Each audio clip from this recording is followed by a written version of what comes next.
আচ্ছা, একটা প্রশ্ন করা যাক। ধরুন সাকিব আল হাসান বাংলাদেশের অধিনায়ক, তার সাথে কি এমন আচরণ করতে পারতেন বাংলাদেশ ক্রিকেট বোর্ড? ঠিক যেমনটা তারা শান্তর সাথে করেছেন। শান্তকে বিসিবি ক্যাপ্টেন্সি থেকে বাদ দেওয়ার সময় ন্যূনতম সৌজন্যমূলক আলোচনা পর্যন্ত করেনি।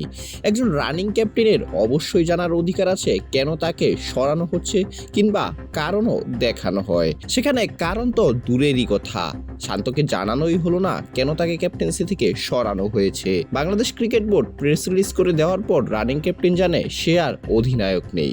বিষয়টা একবার চিন্তা করে দেখুন, কতই না লজ্জার এবং বিব্রতকর।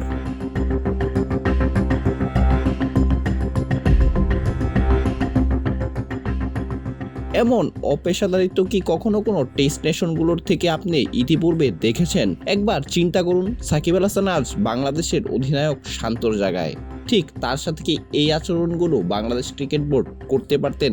শান্তর পারফরমেন্স নিয়ে কথা বলা যায়, খারাপ খেলে অবশ্যই সমালোচনা করা যায়, আমরা কেউ সমালোচনার ঊর্ধ্বে নই, কিন্তু কেউ অন্তত এরকম দ্বিমুখী অপেশাদার আচরণ তো ডিজার্ভ করেন না। তাছাড়া বাংলাদেশের হয়ে এখনো পর্যন্ত ক্যাপ্টেন হিসেবে সর্বোচ্চ টেস্ট জয়ের রেকর্ডটাও শান্তর দখলে।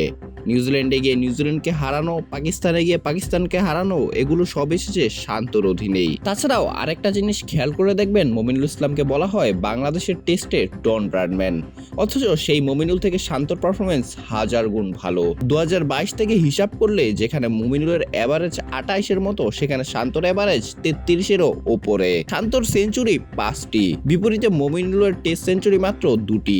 কিন্তু দিন শেষে সবচেয়ে বেশি ট্রলের শিকার হতে হয় শান্ত।